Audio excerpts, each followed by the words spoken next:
यह बहुत बहुत पुरानी बात है। उस समय हमारी धरती पर पूरी तरह से धर्म का राज्य हुआ करता था। लोग हमेशा सच्चाई और ईमानदारी के रास्ते पर ही चलकर अपना जीवन बिताते थे। उसी पुराने समय में एक बहुत ही विशाल और मशहूर राज्य हुआ करता था जिसका नाम था अवंतिका। इस महान राज्य में एक राजा राज किया करते थे। उनका नाम था राजा विक्रमादित्य। राजा विक्रमादित्य स्वभाव से बहुत ही ज्यादा दयालु थे और वे सच्चे धर्मात्मा राजा कहलाते थे। वे अपनी पूरी प्रजा से दिल से बहुत प्यार करते थे। उनकी प्रजा भी उन्हें बहुत सम्मान और मान देती थी। राजा विक्रमादित्य की एक बहुत खास आदत थी। वे हर सुबह सूरज निकलने से पहले उठ जाते थे और सबसे पहला काम भगवान की पूजा करने का करते थे। पूजा समाप्त होने के बाद वे चुपचाप अपने पूरे राज्य में घूमने के लिए निकल पड़ते थे। इस दौरान वे यह देखते थे कि उनकी प्रजा किस हाल में है और वे सब खुश हैं या नहीं। अगर किसी भी व्यक्ति को कोई भी तकलीफ या परेशानी होती थी तो राजा विक्रमादित्य खुद आगे बढ़कर उस इंसान की मदद किया करते थे। राजा के पास बहुत सारा धन और दौलत थी। उनका महल भी बहुत बड़ा था, लेकिन उनका मन हमेशा ही भगवान की भक्ति में पूरी तरह से लगा रहता था। राजा विक्रमादित्य की एक रानी भी थी जिनका नाम था रानी मृगनयनी।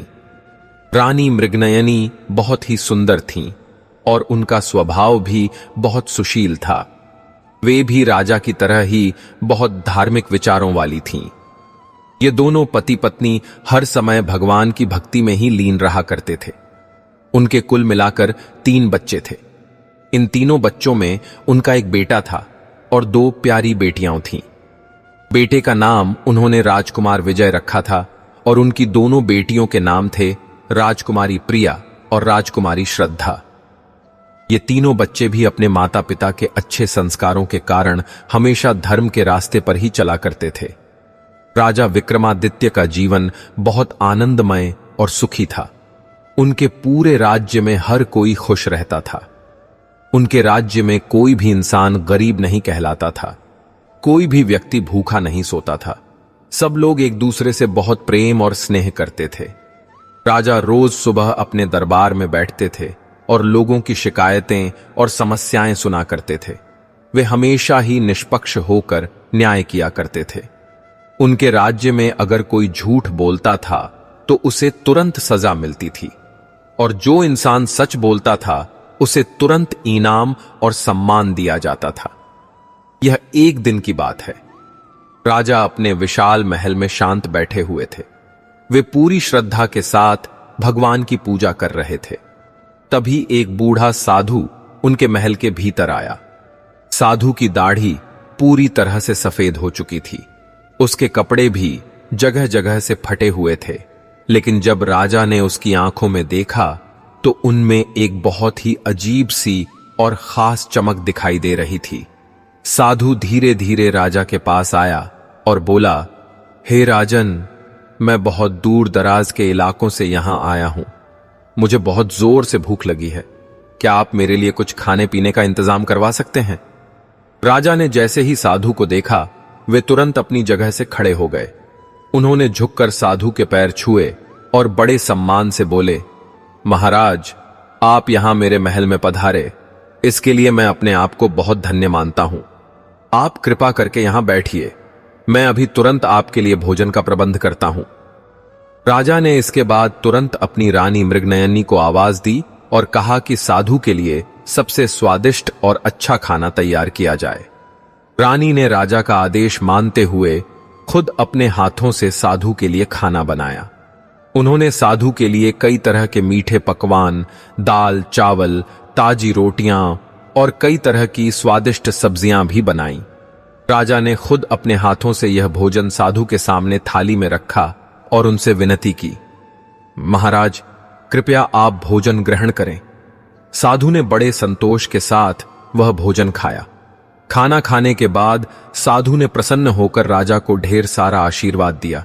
वह बोला, राजन, तुम दिल के बहुत अच्छे इंसान हो, तुम्हारा मन बहुत साफ है, तुम भगवान के सच्चे और पक्के भक्त हो, लेकिन मेरे मन में तुमसे एक बहुत ही महत्वपूर्ण सवाल पूछने का विचार है। राजा ने तुरंत कहा, महाराज, आप निःसंकोच पूछिए, मैं हमेशा आपकी सेवा में उपस्थित हूं। साधु ने बहुत गहरी बात कही। उसने कहा, राजन, तुम भगवान को बहुत मानते हो, तुम हर दिन पूजा करते हो, तुम हमेशा अच्छे काम ही करते हो, तुम कभी भी किसी का बुरा नहीं चाहते हो, फिर भी तुमने कभी यह सोचा है कि आखिर भगवान अच्छे लोगों को इतने ज्यादा दुख क्यों देते हैं? राजा यह सवाल सुनकर एकदम चौंक गए। उन्होंने कहा, महाराज, मैं आपकी बात को ठीक से समझ नहीं पाया। भगवान तो हम सबका भला चाहते हैं, वे भला किसी को दुख क्यों देंगे? साधु ने यह सुनकर एक हल्की सी मुस्कान दी और बोला, राजन, तुम अभी इस बात को शायद नहीं समझ पाओगे, लेकिन बहुत जल्द ही तुम्हें यह बात समझ में आएगी। जब तुम्हारे जीवन में बड़ी बड़ी मुश्किलें आएंगी, तब तुम्हें यह मेरा सवाल जरूर याद आएगा। उस वक्त तुम खुद ही इस सवाल का सही जवाब तलाश करोगे। बस इतना कहकर वह साधु वहां से तुरंत चला गया। राजा बहुत गहरी सोच में पड़ गए। उन्हें साधु की यह बात बिल्कुल भी समझ नहीं आ रही थी। वे अपने कमरे में गए और तुरंत भगवान से प्रार्थना करने लगे। उन्होंने अपने मन में कहा, हे मेरे प्यारे भगवान, मैं आपका एक तुच्छ दास हूं। मैं यह अच्छी तरह से जानता हूं कि आप हमेशा सबका भला ही करते हैं। आप कभी भी किसी को दुख नहीं देते। आप तो हमेशा हमारी रक्षा करने वाले हैं। राजा विक्रमादित्य को इस बात का जरा भी अंदाजा नहीं था कि उनके जीवन में जल्द ही एक बहुत बड़ा तूफान आने वाला है। उन्हें यह भी नहीं पता था कि उनकी असली परीक्षा अब शुरू होने वाली है। कुछ और दिन सामान्य तरीके से बीत गए। राजा का जीवन पहले की तरह ही चल रहा था। फिर एक दिन सुबह राजा अपने दरबार में बैठे थे। तभी एक सैनिक बहुत तेजी से दौड़ता हुआ उनके पास आया। वह घबराया हुआ था और बोला, महाराज, बड़ी भारी मुसीबत आ गई है। हमारे राज्य की सीमा पर एक बहुत बड़ी दुश्मन सेना ने हमला कर दिया है। पड़ोसी राज्य के राजा ने हमारे अवंतिका राज्य पर चढ़ाई कर दी है। राजा यह खबर सुनकर एकदम घबरा गए। उन्होंने तुरंत अपनी पूरी सेना को युद्ध के लिए तैयार होने का आदेश दिया। राजा खुद अपनी सेना के साथ मिलकर युद्ध के मैदान के लिए निकल पड़े। वह युद्ध बहुत ही भयानक था। दोनों तरफ से बहुत सारे सैनिक पूरी ताकत से लड़ रहे थे। चारों तरफ तलवारों के टकराने की तेज आवाजें आ रही थीं। हर तरफ सैनिकों का खून बह रहा था। राजा विक्रमादित्य ने बहुत ज्यादा बहादुरी के साथ दुश्मनों से लड़ाई लड़ी। उन्होंने दुश्मन की सेना को अपने राज्य से खदेड़ दिया और उन्हें जीत मिली। लेकिन इस भीषण युद्ध में राजा के बहुत सारे सैनिक वीर गति को प्राप्त हुए। राजा को इस नुकसान से बहुत गहरा दुख हुआ। वे अपने राज्य वापस लौटे। उन्होंने मरे हुए सैनिकों के परिवारों को बहुत सारा धन और संपत्ति दी। लेकिन राजा का मन इस हार से बहुत भारी हो चुका था। राजा अपने मन में यह सोच रहे थे कि मैंने तो कभी भी किसी का बुरा नहीं किया। मैं हमेशा धर्म के रास्ते पर ही चला हूं। फिर भी मुझे यह इतना बड़ा दुख क्यों झेलना पड़ रहा है? लेकिन राजा ने इसके बावजूद भी भगवान पर से अपना विश्वास बिल्कुल भी नहीं खोया। उन्होंने सोचा कि शायद भगवान मेरी कोई परीक्षा ले रहे हैं। कुछ और महीने बीत गए। राजा का दुख धीरे धीरे कम हो रहा था। तभी राज्य पर एक और बड़ी मुसीबत आ गई। राजा के राज्य में बहुत भयानक सूखा पड़ गया। कई महीनों से आकाश से बारिश की एक बूंद भी नहीं गिरी थी। खेतों में किसानों की फसल बिल्कुल भी नहीं उगी। नदियां और तालाब सूख गए थे। लोगों को पीने के लिए भी पानी नहीं मिल रहा था। लोग भूख और प्यास से तड़प रहे थे और मरने की कगार पर पहुंच गए थे। राजा को इस स्थिति से बहुत ज्यादा चिंता हुई। उन्होंने तुरंत अपने राज्य के सारे भंडार खोल दिए। उन्होंने लोगों को मुफ्त में अनाज बांटना शुरू कर दिया। राजा खुद भी अब बहुत कम खाना खाने लगे थे। वे अपनी प्रजा की तकलीफ देखकर बहुत दुखी होते थे और उनकी आंखों में आंसू आ जाते थे। राजा हर दिन भगवान से प्रार्थना करते थे कि हे प्रभु, जल्दी से बारिश करवा दो, लेकिन उनकी प्रार्थना के बावजूद भी बारिश नहीं हुई। एक दिन राजा ने एक बड़ा फैसला किया।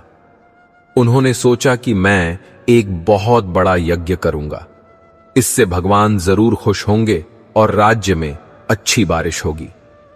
राजा ने पूरे राज्य के सभी पंडितों को बुलाया। उन्होंने एक बहुत ही विशाल और भव्य यज्ञ शुरू किया। यह यज्ञ पूरे 7 दिन तक लगातार चलता रहा। राजा ने यज्ञ के दौरान बहुत सारा दान और पुण्य भी किया, लेकिन फिर भी लाख कोशिशों के बाद भी बारिश नहीं हुई। राजा अब बहुत ज्यादा निराश हो गए। वे यह सोचने लगे कि शायद भगवान मुझसे किसी कारण से नाराज हैं। शायद मैंने कोई बहुत बड़ा पाप किया होगा। लेकिन राजा को अपना कोई भी पाप याद नहीं आया। वे तो हमेशा ही अच्छे काम करते रहे थे, फिर भी उन्हें इतना बड़ा दुख क्यों मिल रहा था। एक रात राजा अपने कमरे में बहुत परेशान बैठे हुए थे। तभी उन्हें अचानक से उस साधु की बात याद आई। साधु ने कहा था कि भगवान अच्छे लोगों को ज्यादा दुख देते हैं। राजा यह सोचने लगे कि क्या यह बात सच हो सकती है? क्या भगवान वाकई में ऐसा करते हैं? राजा ने यह तय किया कि वे इस सवाल का जवाब जरूर ढूंढेंगे। वे भगवान से पूछेंगे कि आखिर ऐसा क्यों होता है। लेकिन भगवान से कैसे पूछा जाए? भगवान तो दिखते नहीं हैं। राजा गहरी सोच में पड़ गए। अगले दिन राजा फिर से अपने दरबार में बैठे थे। तभी एक बहुत बूढ़ी औरत दरबार में आई। वह जोर जोर से रो रही थी। उसके कपड़े फटे हुए थे और वह बहुत कमजोर दिख रही थी। वह राजा के पास आई और बोली, महाराज, मुझ गरीब पर थोड़ी दया कीजिए। मेरे पास खाने के लिए कुछ भी नहीं है। मेरे छोटे बच्चे भूखे हैं। मेरे पति भी मर गए हैं। अब इस दुनिया में मेरा कोई सहारा नहीं है। राजा को उस औरत पर बहुत ज्यादा दया आई। उन्होंने तुरंत अपने सेवकों को बुलाया और आदेश दिया कि इस औरत को भरपूर खाना दिया जाए और इसके बच्चों की देखभाल की जाए।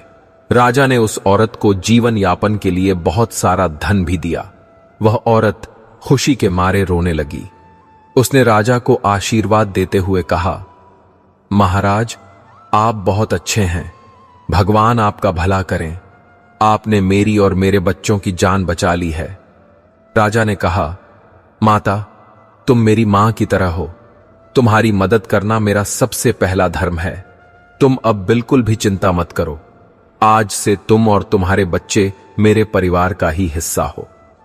औरत ने राजा को दिल से आशीर्वाद दिया और वहां से चली गई।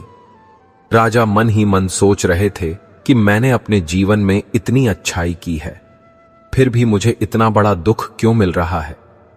शाम को राजा अपने महल की छत पर गए।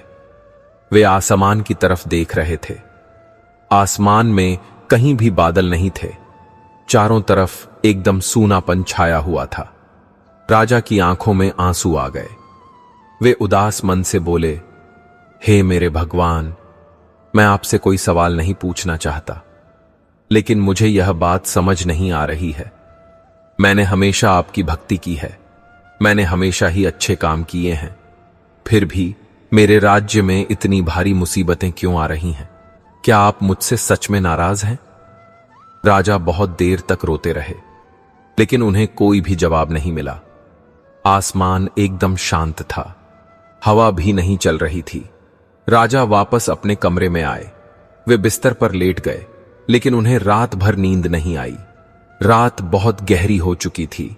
राजा अभी भी जाग रहे थे। तभी अचानक उन्हें एक बहुत ही रहस्यमय आवाज सुनाई दी। वही आवाज कह रही थी, विक्रमादित्य, तुम्हारी परीक्षा अभी पूरी नहीं हुई है।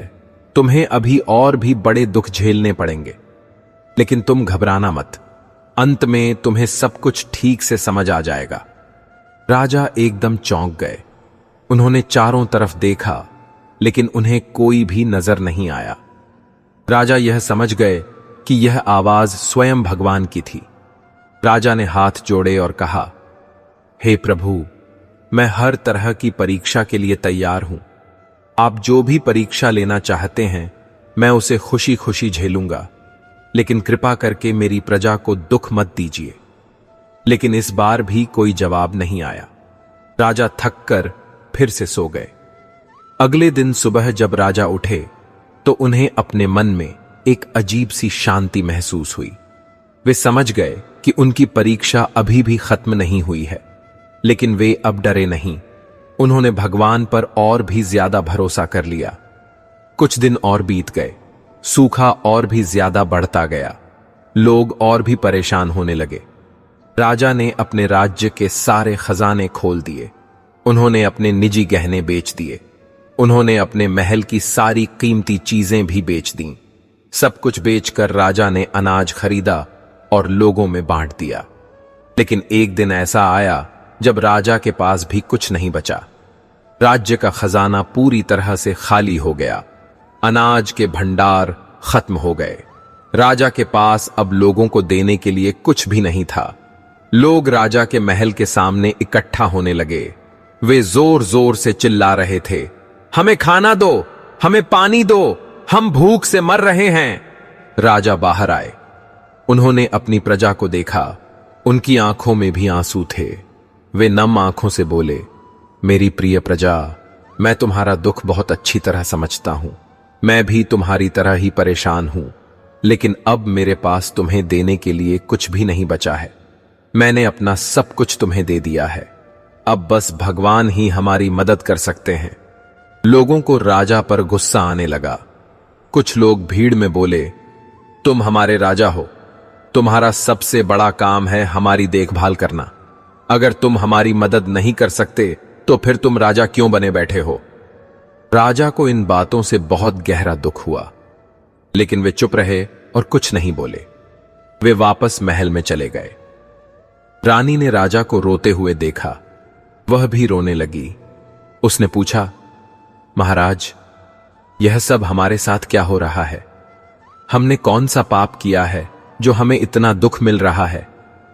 राजा ने रानी को बहुत प्यार से समझाया।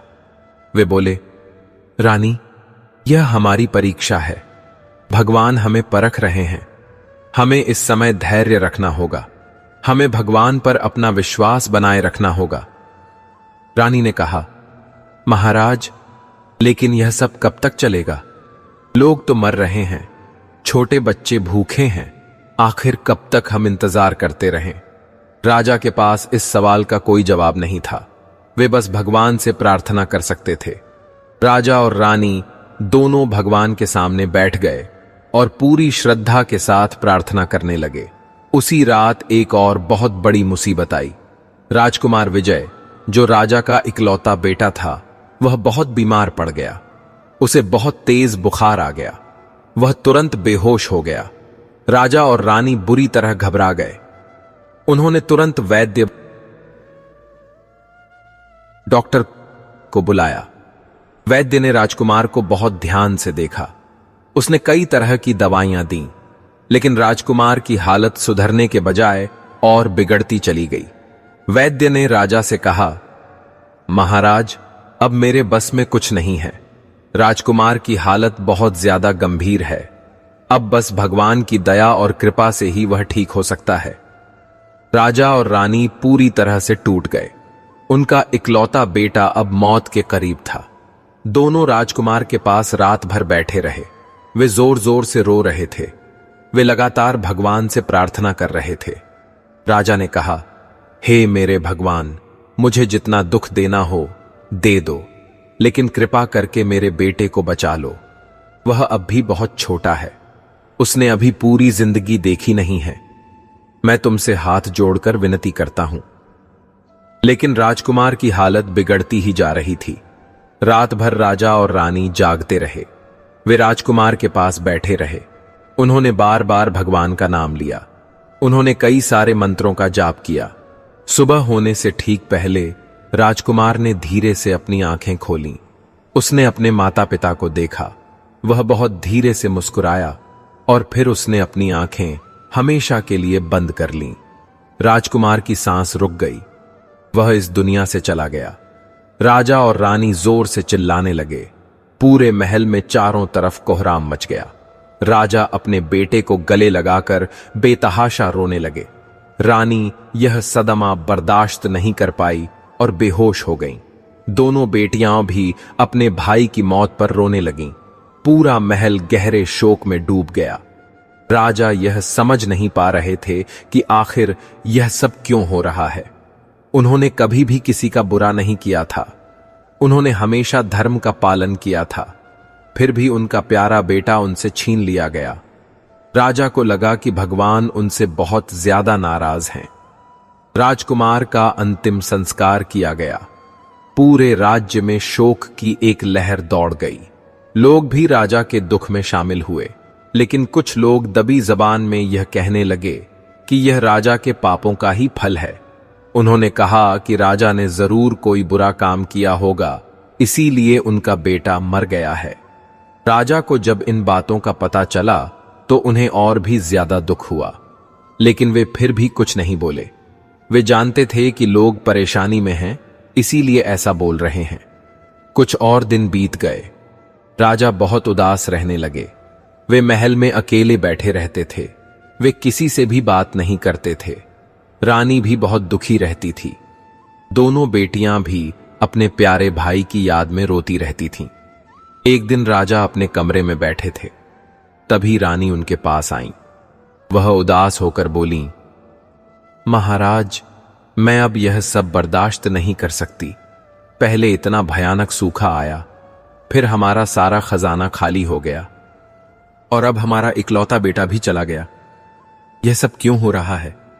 क्या भगवान सच में हमसे नाराज हैं? राजा ने रानी को देखा। उनकी आंखों में भी आंसू थे। वे बोले, रानी, मैं भी यही सवाल पूछ रहा हूं। मुझे भी समझ नहीं आ रहा है कि यह सब क्यों हो रहा है, लेकिन मैं एक बात अच्छी तरह जानता हूं। भगवान जो भी करते हैं वह हमेशा हमारे भले के लिए ही करते हैं। हमें उन पर पूरा भरोसा रखना होगा। रानी ने कहा, महाराज, लेकिन यह कैसा भला है? हमारा बेटा हमसे छीन लिया गया। हमारी प्रजा भूखी है। हम उनकी मदद भी नहीं कर पा रहे हैं। यह सब सहना बहुत बहुत मुश्किल है। राजा ने रानी का हाथ बहुत प्यार से पकड़ा। वे बोले, रानी, मैं जानता हूं कि यह समय बहुत मुश्किल है, लेकिन हमें कभी हार नहीं माननी चाहिए। हमें अपने धर्म और सच्चे रास्ते पर टिके रहना होगा। भगवान जल्द ही हमारी मदद जरूर करेंगे। लेकिन मुसीबतें अब भी खत्म नहीं हुई थीं। अगले दिन राजा को एक और बुरी खबर मिली कि पड़ोसी राजा फिर से उनके राज्य पर हमला करने की पूरी तैयारी कर रहा है। राजा के पास अब लड़ने की ताकत बिल्कुल नहीं बची थी। उनकी सेना बहुत कमजोर हो गई थी। सैनिकों के पास खाने को कुछ नहीं था। उनके हथियार भी बहुत पुराने हो गए थे। राजा ने तुरंत अपने सभी मंत्रियों को बुलाया। उन्होंने उनसे पूछा, अब हमें क्या करना चाहिए? अगर दुश्मन फिर से हमला करेगा तो हम निश्चित रूप से हार जाएंगे। हमारे पास लड़ने की शक्ति नहीं बची है। मंत्रियों ने सलाह दी, महाराज, हमें पड़ोसी राजा से संधि समझौता कर लेनी चाहिए। हमें उसके सामने झुक जाना चाहिए। यही एक आखिरी रास्ता बचा है। राजा को यह बात सुनकर बहुत बुरी लगी। वे कभी भी किसी के सामने नहीं झुके थे, लेकिन अब उनके पास अपनी प्रजा को बचाने का कोई और रास्ता नहीं था। राजा ने फैसला किया कि वे खुद पड़ोसी राजा से मिलेंगे और समझौता करेंगे। राजा अपने कुछ खास सेवकों के साथ पड़ोसी राज्य के लिए निकल पड़े। वहां जाकर उन्होंने पड़ोसी राजा से मिलने की विनती की। पड़ोसी राजा बहुत घमंडी था। उसने राजा विक्रमादित्य को बहुत अपमानित किया। वह बोला, तो आखिर तुम मेरे पास आ ही गए। मैं जानता था कि तुम्हें एक दिन मेरे सामने जरूर झुकना पड़ेगा। राजा विक्रमादित्य को बहुत बुरा लगा, लेकिन उन्होंने तुरंत अपनी प्रजा के बारे में सोचा। वे बोले, यहां अपनी प्रजा की भलाई के लिए आया हूं। अगर तुम चाहो तो मैं तुम्हारे सामने झुक सकता हूं, लेकिन कृपा करके मेरी प्रजा को दुख मत दो। पड़ोसी राजा जोर से हंसा। वह बोला, अच्छा, तो तुम अपनी प्रजा के लिए इतना बड़ा त्याग कर सकते हो। ठीक है, मैं तुम्हारे राज्य पर हमला नहीं करूंगा, लेकिन मेरी एक शर्त है। तुम्हें मेरे सामने घुटनों के बल बैठकर मुझसे माफी मांगनी होगी। राजा के सेवक यह सुनकर गुस्से से भर गए। वे बोले, महाराज, यह बहुत बड़ा अपमान है, हम इसे बिल्कुल बर्दाश्त नहीं करेंगे। लेकिन राजा ने अपने सेवकों को तुरंत रोका। वे पड़ोसी राजा के सामने घुटनों के बल बैठ गए। उन्होंने हाथ जोड़े और कहा, मैं तुमसे दिल से माफी मांगता हूं, कृपया मेरी प्रजा को माफ कर दो। यह देखकर पड़ोसी राजा को भी थोड़ी सी शर्म महसूस हुई। उसने कहा, ठीक है, मैं तुम्हारे राज्य पर हमला नहीं करूंगा, लेकिन याद रखना, अगली बार मैं इतना दयालु नहीं रहूंगा। राजा वापस अपने राज्य आए। उनके सेवक बहुत दुखी थे। वे बोले, महाराज, आपने आज बहुत बड़ा अपमान सहा है। आप इतने महान राजा हैं, फिर भी आपको इतना नीचा देखना पड़ा। राजा ने कहा, अपमान तो सिर्फ हमारे शरीर का होता है, हमारी आत्मा का अपमान कोई नहीं कर सकता। मैंने अपनी प्यारी प्रजा के लिए यह किया, इसमें कोई भी बुराई नहीं है। लेकिन जब यह खबर पूरे राज्य में फैली तो लोगों ने राजा का मजाक उड़ाना शुरू कर दिया। कुछ लोग बोलने लगे, देखो, हमारा राजा कितना कमजोर है, वह दुश्मन के सामने घुटनों के बल बैठ गया। राजा को इन बातों का पता चला। उन्हें बहुत दुख हुआ, लेकिन वे चुप रहे। वे जानते थे कि लोग उन्हें समझ नहीं सकते। रात को राजा अकेले बैठे थे। वे सोच रहे थे कि मेरे साथ आखिर यह सब क्यों हो रहा है। मैंने हमेशा अच्छाई की है, फिर भी मुझे इतना दुख क्यों मिल रहा है। क्या भगवान वाकई में अच्छे लोगों को ज्यादा दुख देते हैं? तभी उन्हें फिर से वह बूढ़ा साधु याद आया जो महीनों पहले उनके महल में आया था। साधु ने कहा था कि जल्द ही तुम्हें समझ आएगा कि भगवान अच्छे लोगों को ज्यादा दुख क्यों देते हैं। लेकिन राजा को अभी भी यह बात समझ नहीं आ रही थी।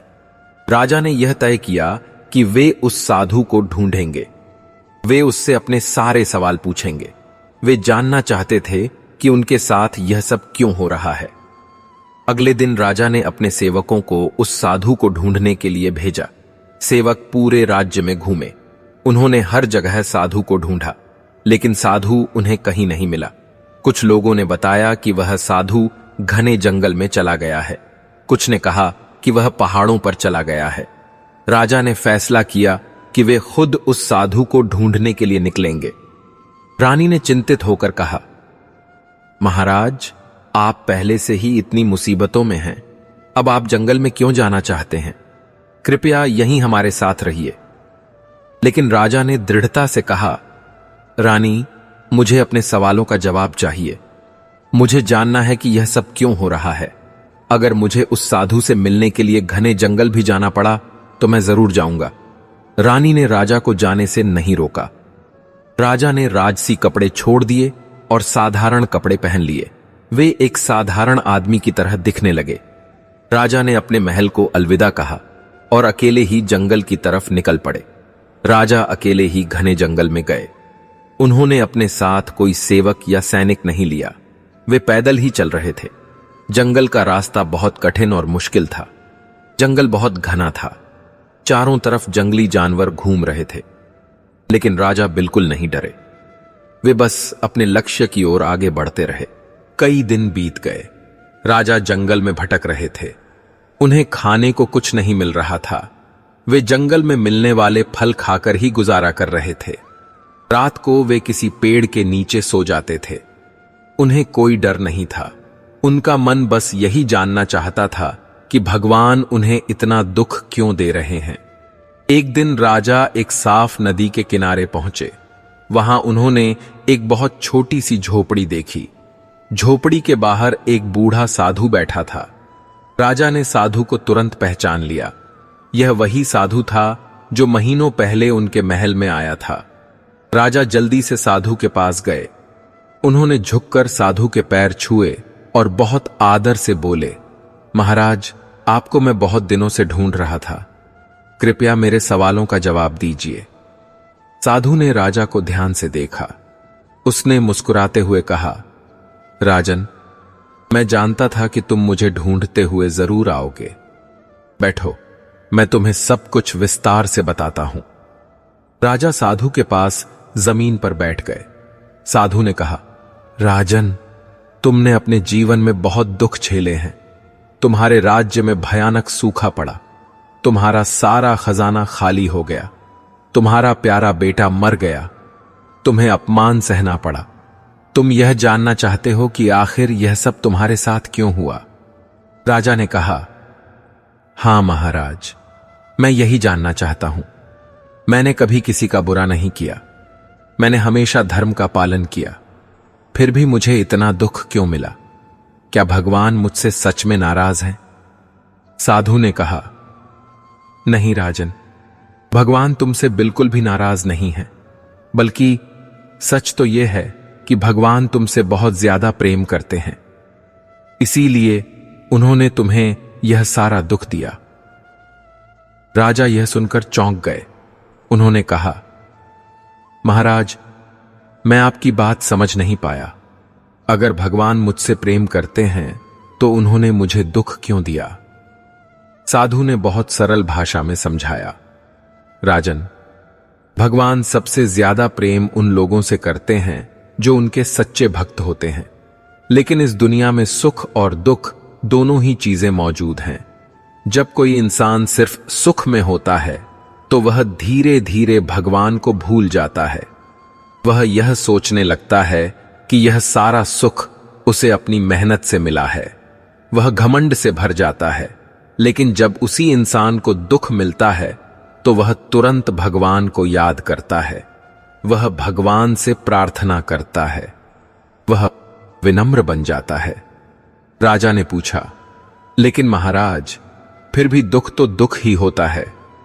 दुख से तो हम सबको तकलीफ होती है। साधु ने कहा, राजन, दुख सिर्फ हमारे शरीर को होता है, हमारी आत्मा पर उसका कोई असर नहीं पड़ता। जब कोई इंसान दुख झेलता है तो उसकी आत्मा एकदम शुद्ध हो जाती है। उसके पिछले जन्मों के सारे पुराने पाप दुख की आग में जलकर खत्म हो जाते हैं। उसका मन बिल्कुल साफ और निर्मल हो जाता है। वह भगवान के बहुत करीब आ जाता है। इसीलिए भगवान अपने सच्चे भक्तों को जानबूझकर दुख देते हैं। यह दुख दरअसल एक परीक्षा होती है। यह दुख एक तरह की सफाई है। यह दुख वास्तव में एक आशीर्वाद है। राजा को अब थोड़ी थोड़ी बात समझ आने लगी, लेकिन फिर भी उनके मन में कुछ शंका थी। वे बोले, महाराज, लेकिन मेरा प्यारा बेटा मर गया। यह तो बहुत ही बड़ा दुख है। इसमें भला कैसा आशीर्वाद हो सकता है? साधु ने कहा, राजन, तुम्हारा बेटा सच में नहीं मरा है। वह सिर्फ इस नश्वर शरीर को छोड़कर गया है। उसकी आत्मा तो अमर है। वह अब एक नए शरीर में जन्म लेगा और तुम्हें यह जानकर बहुत खुशी होगी कि तुम्हारे बेटे को स्वर्ग में बहुत ऊंचा स्थान मिला है। ऐसा इसलिए हुआ क्योंकि वह एक धर्मात्मा राजा का बेटा था। उसने अपने छोटे से जीवन में कोई भी पाप नहीं किया, इसीलिए भगवान ने उसे जल्दी ही अपने पास बुला लिया। राजा की आंखों में अब आंसू आ गए। वे बोले, महाराज, मैं अपने बेटे को बहुत ज्यादा प्यार करता था। मुझे उसकी बहुत याद आती है। साधु ने कहा, राजन, यह होना स्वाभाविक है, लेकिन तुम्हें यह समझना होगा कि यह पूरा संसार नाशवान है। यहां कुछ भी हमेशा के लिए नहीं रहता है। जो चीज आज तुम्हारे पास है वह कल नहीं रहेगी। इसलिए हमें किसी भी चीज से मोह नहीं करना चाहिए। हमें सिर्फ भगवान से प्रेम करना चाहिए, क्योंकि केवल भगवान ही सदा रहने वाले हैं। राजा ने पूछा, लेकिन महाराज, क्या अपने परिवार से मोह करना गलत है? क्या अपने परिवार से प्यार करना भी गलत है? साधु ने समझाया, नहीं राजन, प्यार करना बिल्कुल गलत नहीं है, लेकिन मोह करना गलत है।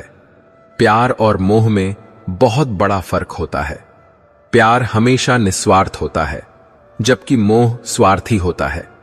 जब तुम किसी से प्यार करते हो तो तुम हमेशा उसका भला चाहते हो, लेकिन जब तुम किसी से मोह करते हो तो तुम चाहते हो कि वह हमेशा तुम्हारे पास ही रहे। यह मोह ही सारे दुख का असली कारण है। जब तुम्हारा मोह टूटता है तभी तुम्हें दुख होता है। राजा को अब पूरी बात समझ आने लगी। वे बोले, महाराज, तो क्या आप यह कह रहे हैं कि मुझे अपने परिवार से मोह नहीं करना चाहिए? साधु ने कहा, हां राजन, तुम अपने परिवार से दिल से प्यार करो, उनका पूरा ख्याल रखो, लेकिन यह मत सोचो कि वे हमेशा तुम्हारे साथ ही रहेंगे, क्योंकि एक दिन सबको इस संसार को छोड़कर जाना है। जब तुम इस सच को समझ जाओगे तो तुम्हें दुख नहीं होगा। राजा ने पूछा, महाराज, लेकिन मेरे राज्य में इतना भयानक सूखा क्यों पड़ा? मेरी प्रजा को दुख क्यों झेलना पड़ा? साधु ने कहा, राजन, यह प्रकृति का नियम है। कभी बारिश होती है तो कभी सूखा पड़ता है, कभी सुख आता है तो कभी दुख आता है। यह चक्र हमेशा चलता रहता है। लेकिन तुम्हें यह जानकर खुशी होगी कि तुम्हारी प्रजा ने इस सूखे से बहुत कुछ सीखा है। उन्होंने सीखा कि सुख हमेशा नहीं रहता है। उन्होंने सीखा कि हमें हमेशा मुश्किल समय के लिए तैयार रहना चाहिए। और सबसे बड़ी बात, उन्होंने यह सीखा कि तुम एक सच्चे और अच्छे राजा हो। तुमने अपना सब कुछ उन्हें दे दिया। तुमने अपना बेटा खोया, तुमने अपमान सहा, लेकिन तुमने अपनी प्रजा को कभी नहीं छोड़ा। यह देखकर तुम्हारी प्रजा का तुम पर और भी ज्यादा विश्वास बढ़ गया है। राजा को अब थोड़ी शांति महसूस होने लगी, लेकिन फिर भी एक सवाल उनके मन में बाकी था। वे बोले, महाराज, आपने कहा कि भगवान अच्छे लोगों को ज्यादा दुख देते हैं, लेकिन बुरे लोगों को क्यों नहीं देते? वे तो आराम से ऐशो आराम की जिंदगी जी रहे हैं। साधु ने मुस्कुराते हुए कहा, राजन, यह एक बहुत ही अच्छा सवाल है। तुम बिल्कुल सही कह रहे हो। बुरे लोग अक्सर सुख में दिखते हैं, लेकिन यह सुख उन्हें सिर्फ बाहर से दिखता है। अंदर से वे बहुत ज्यादा दुखी होते हैं। उनके मन में हमेशा डर और भय रहता है। उन्हें हमेशा लगता है कि कोई उन्हें पकड़ लेगा। उन्हें रात को ठीक से नींद नहीं आती। उन्हें कभी भी असली शांति नहीं मिलती। यह दुख शारीरिक दुख से भी कई गुना बड़ा होता है। और सबसे बड़ी बात, बुरे लोगों को अगले जन्म में बहुत बड़ी सजा मिलती है। भगवान उन्हें इस जन्म में दुख नहीं देते, क्योंकि वे जानते हैं कि ये लोग अब सुधर नहीं सकते। इसलिए वे इनकी सजा अगले जन्म के लिए बचाकर रखते हैं। राजा ने पूछा, तो क्या अच्छे लोगों को इस जन्म में दुख देकर भगवान उन्हें अगले जन्म के लिए तैयार करते हैं? साधु ने कहा, बिल्कुल सही राजन। भगवान अच्छे लोगों को इसी जन्म में ही दुख देकर उनके सारे पापों को धो देते हैं, ताकि अगले जन्म में उन्हें और भी बेहतर और शानदार जीवन मिले। यह भगवान का सच्चा प्रेम है। यह भगवान की महान दया है। जब सोने को शुद्ध करना होता है तो उसे आग में बहुत तपाया जाता है। उसी तरह जब भगवान किसी आत्मा को शुद्ध करना चाहते हैं तो उसे दुख की आग में तपाते हैं। राजा को अब पूरी तरह से बात समझ आ गई। उनकी आंखों में ज्ञान का प्रकाश आ गया। वे बोले, महाराज, मैं अब सब कुछ समझ गया। मुझे जो दुख मिला वह मेरे लिए वास्तव में एक आशीर्वाद था। इस दुख ने मुझे और भी मजबूत बनाया। इस दुख ने मुझे भगवान के बहुत करीब ला दिया। इस दुख ने मुझे जीवन की असली सच्चाई सिखा दी। अब मैं अच्छी तरह समझ गया हूं कि भगवान अच्छे लोगों को ज्यादा दुख क्यों देते हैं। साधु ने राजा को प्यार से गले से लगा लिया। वह बोला, राजन, मुझे बहुत खुशी है कि तुम समझ गए। अब तुम वापस अपने राज्य जाओ। तुम देखोगे कि तुम्हारे राज्य में बहुत बड़ा बदलाव आ गया है। राजा ने साधु के पैर छुए और वापस अपने राज्य की तरफ चल पड़े। रास्ते में राजा बहुत खुश थे।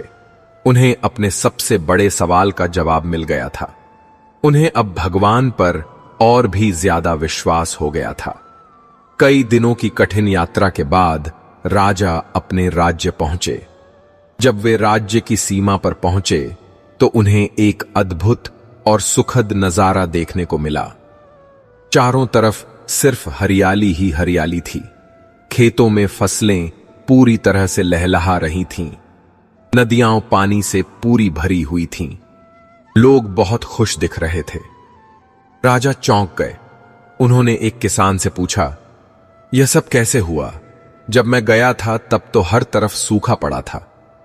किसान ने खुशी से कहा, महाराज, आप नहीं जानते, आपके यहां से जाने के कुछ ही दिनों बाद मूसलाधार बारिश होने लगी और बारिश इतनी हुई कि सब कुछ एकदम हरा भरा हो गया। नदियां फिर से भर गईं, खेतों में नई फसलें उगने लगीं। यह सब भगवान का एक चमत्कार है। राजा की आंखों में खुशी के आंसू आ गए। वे समझ गए कि यह सब भगवान की ही कृपा है। उन्होंने मन ही मन भगवान का शुक्रिया अदा किया और अपने महल की तरफ बढ़ने लगे। जब राजा महल पहुंचे तो रानी दौड़ती हुई उनके पास आईं। वह बहुत खुश थीं। वह बोलीं, महाराज, आप वापस आ गए। मुझे आपकी बहुत चिंता थी, लेकिन आप देखिए, आपके जाने के बाद बहुत सारे चमत्कार हुए। बारिश हुई, खेतों में फसलें आईं और सबसे बड़ी बात, रानी थोड़ा रुक गईं। राजा ने पूछा, सबसे बड़ी बात क्या है? रानी मुस्कुराई और बोली, महाराज, आप अंदर आइए, मुझे आपको एक बहुत बड़ी खुशखबरी देनी है। राजा रानी के साथ महल के अंदर गए। वहां उन्होंने देखा कि दोनों बेटियां एक पालने के पास खड़ी हैं। पालने में एक छोटा सा नवजात शिशु सो रहा था। राजा ने पूछा, यह कौन है? रानी ने कहा, महाराज, यह हमारा बेटा है। आपके जाने के कुछ ही दिन बाद मुझे पता चला कि मैं गर्भवती हूं और कल रात हमारे बेटे का जन्म हुआ है। राजा को इस बात पर विश्वास नहीं हुआ। उन्होंने प्यार से बच्चे को अपनी गोद में उठा लिया। बच्चा बिल्कुल उनके पहले बेटे की तरह लग रहा था। राजा की आंखों से आंसू बहने लगे। वे समझ गए कि यह भगवान का ही दिया हुआ वरदान है। भगवान ने उनकी परीक्षा ली और जब राजा इस परीक्षा में सफल हो गए तो भगवान ने उन्हें फिर से सब कुछ वापस दे दिया। राजा ने बच्चे को चूमा और भगवान को दिल से धन्यवाद दिया। उन्होंने कहा, हे मेरे भगवान, अब मैं अच्छी तरह समझ गया हूं। आपने मुझे दुख इसलिए दिया ताकि मैं और भी ज्यादा मजबूत बन सकूं। आपने मेरा बेटा मुझसे इसलिए छीना ताकि मैं यह समझ सकूं कि कुछ भी हमेशा के लिए स्थायी नहीं है। आपने मुझे अपमान इसलिए दिया ताकि मेरा सारा घमंड खत्म हो जाए। और अब जब मैं सब कुछ समझ गया हूं तो आपने मुझे फिर से सब कुछ दे दिया। आप महान हैं भगवान, आपकी लीला वास्तव में अद्भुत है। रानी ने पूछा, महाराज, आप यह सब क्या कह रहे हैं? मैं कुछ समझी नहीं। राजा ने रानी को सारी बातें विस्तार से बताईं। उन्होंने बताया कि वे साधु से मिले। उन्होंने बताया कि साधु ने उन्हें क्या सिखाया। उन्होंने बताया कि भगवान अच्छे लोगों को ज्यादा दुख क्यों देते हैं। रानी ने राजा की हर बात ध्यान से सुनी। उसे भी अब सब कुछ समझ आ गया। वह बोली, महाराज, अब मुझे भी समझ आ गया है। हमारे साथ जो कुछ भी हुआ वह हमारे भले के लिए ही हुआ। भगवान ने हमें परखा और हम इस परीक्षा में सफल हो गए। राजा और रानी दोनों बहुत ज्यादा खुश थे। उन्होंने अपने नए बच्चे को दिल से आशीर्वाद दिया। दोनों बेटियां भी बहुत खुश थीं। पूरा महल खुशी और आनंद से भर गया। अगले दिन राजा ने पूरे राज्य में यह घोषणा करवाई कि आज एक बहुत बड़ा उत्सव मनाया जाएगा। राजा ने सभी लोगों को महल में बुलाया। जब सब लोग महल में इकट्ठा हो गए तो राजा ने उन्हें संबोधित किया। राजा ने कहा, मेरी प्रिय प्रजा, पिछले कुछ महीने हम सबके लिए बहुत ही मुश्किल भरे थे। हमारे राज्य में भयानक सूखा पड़ा। हमें बहुत सारी मुसीबतों का सामना करना पड़ा। मैंने अपना प्यारा बेटा खोया। मुझे अपमान सहना पड़ा। लेकिन अब मैं यह समझ गया हूं कि यह सब क्यों हुआ। यह सब भगवान की एक लीला थी। भगवान हमें परख रहे थे। वे यह देख रहे थे कि हम मुश्किल समय में कैसे टिके रहते हैं और हम सब इस परीक्षा में सफल हो गए। अब भगवान ने हमें फिर से सब कुछ वापस दे दिया है। हमारे राज्य में अच्छी बारिश हुई, खेतों में नई फसलें आईं और मुझे एक नया बेटा मिला। लोगों ने खुशी से तालियां बजाईं। राजा ने आगे कहा, लेकिन मैं आज आपको एक बहुत बड़ी और महत्वपूर्ण सीख देना चाहता हूं। जब भी आपके जीवन में कोई दुख आए तो घबराइए मत। समझिए कि यह भगवान की तरफ से आई हुई परीक्षा है। भगवान आपको तपा रहे हैं। वे आपको और भी मजबूत बना रहे हैं। दुख से कभी मत डरिए, दुख को स्वीकार कीजिए और भगवान पर पूरा विश्वास रखिए, क्योंकि भगवान अच्छे लोगों को ज्यादा दुख इसलिए देते हैं ताकि वे और भी ज्यादा अच्छे इंसान बन सकें। दुख एक सफाई है, दुख एक आशीर्वाद है। जो इंसान दुख से गुजरता है वही जीवन के असली सुख को पा सकता है। लोगों ने राजा की बात को बहुत गंभीरता से सुना। उन्हें भी अब समझ आ गया कि दुख का क्या महत्व होता है। सब लोग खुश हो गए। उन्होंने जोर जोर से राजा की जय जयकार की। राजा ने फिर कहा, और एक बात याद रखना, अगर आपके पास सुख है तो कभी भी घमंड मत कीजिए। समझिए कि यह सारा सुख भगवान की कृपा से मिला है और यह सुख हमेशा नहीं रहेगा, कभी दुख भी जरूर आएगा। इसलिए सुख में भी हमेशा विनम्र रहिए और दुख में भी धैर्य बनाए रखिए। लोगों ने राजा की बात को दिल से स्वीकार किया। उस दिन से राजा के राज्य में एक बहुत बड़ा बदलाव आया। लोग एक दूसरे से और भी ज्यादा प्यार करने लगे। लोग भगवान की भक्ति और भी ज्यादा करने लगे। और सबसे बड़ी बात, लोगों ने दुख को स्वीकार करना सीख लिया।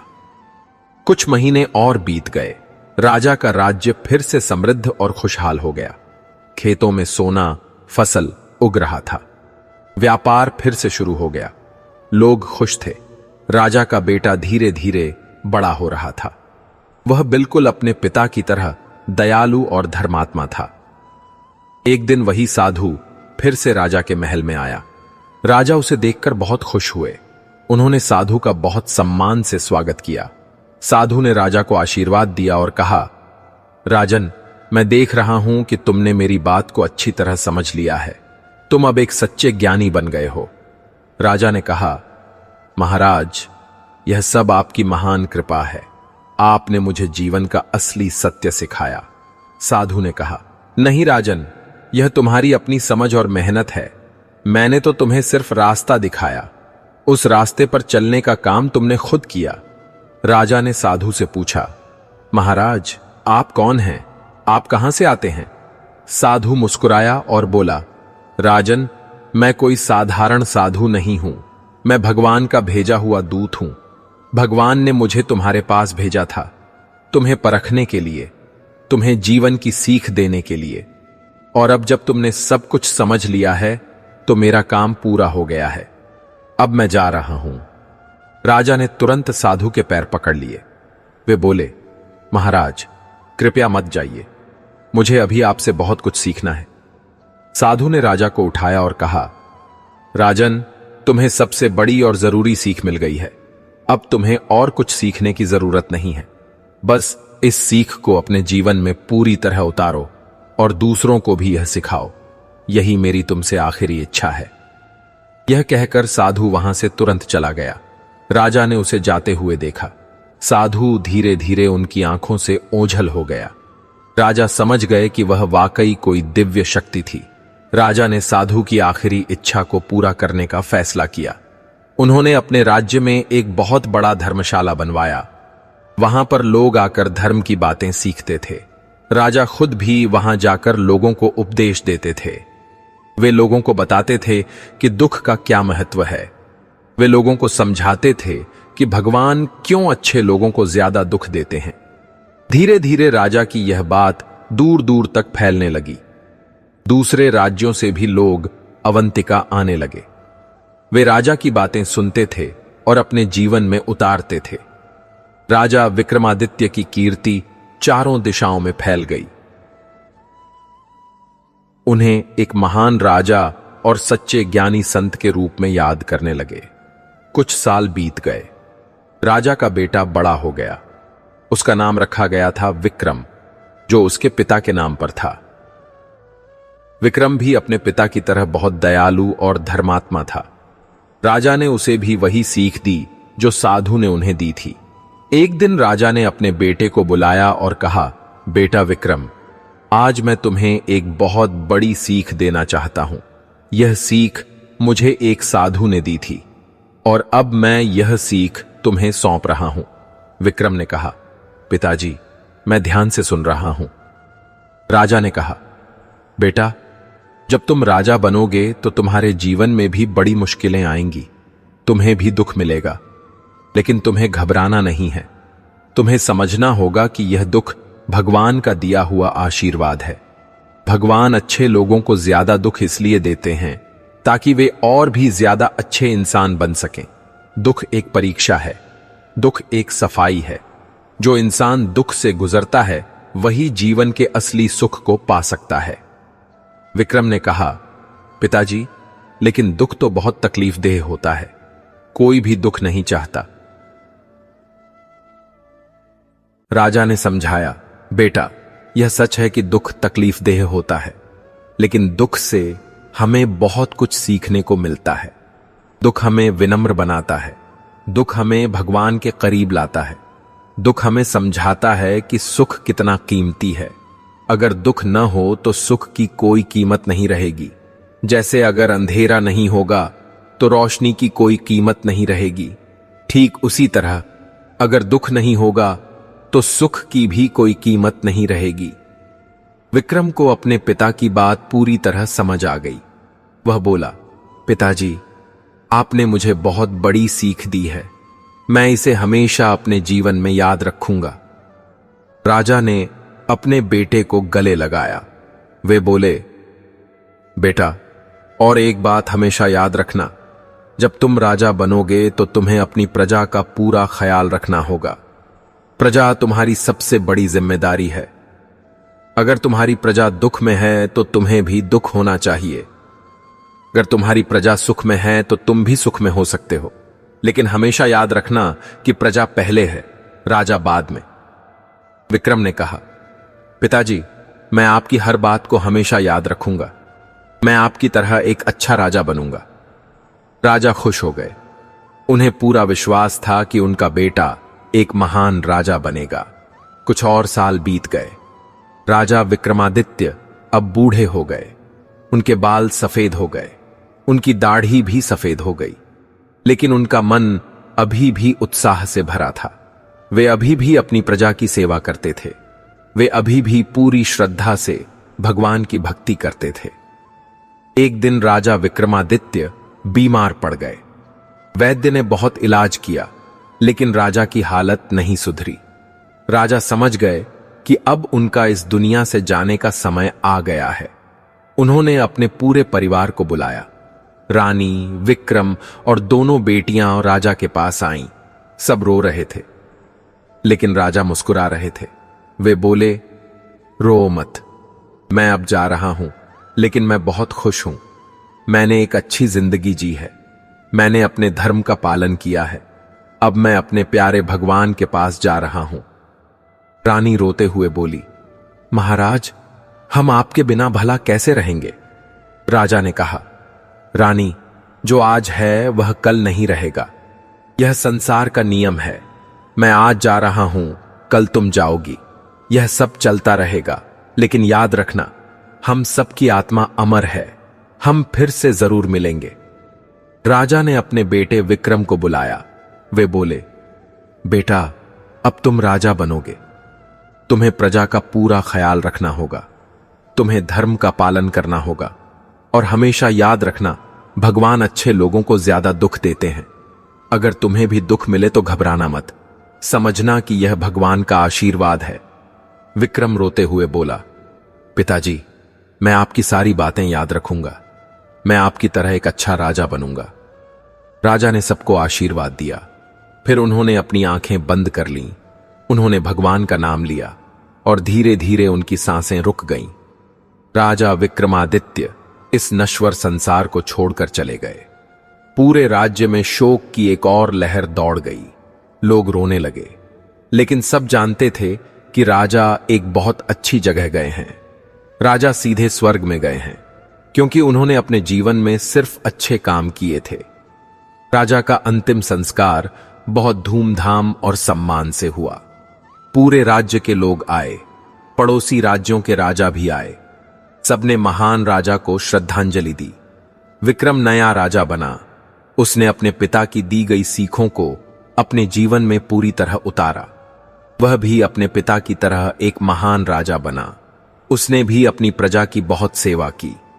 कुछ साल बाद एक दिन राजा विक्रम के राज्य में भी बड़ी मुसीबतें आईं। उसके राज्य में भी भयानक सूखा पड़ा। लोग फिर से परेशान हो गए, लेकिन राजा विक्रम घबराया नहीं। उसे तुरंत अपने पिता की कही बात याद आई। उसने सोचा कि यह भगवान की परीक्षा है। उसने धैर्य बनाए रखा। उसने भगवान पर पूरा विश्वास रखा। राजा विक्रम ने अपना सब कुछ प्रजा को दे दिया। उसने अपनी सारी दौलत बांट दी। उसने अपने खजाने खोल दिए। वह हर रोज भगवान से प्रार्थना करता था और एक दिन भगवान ने उसकी प्रार्थना सुन ली। मूसलाधार बारिश हुई। राज्य में फिर से खुशियां वापस आ गईं। राजा विक्रम ने अपनी प्रजा को बुलाया।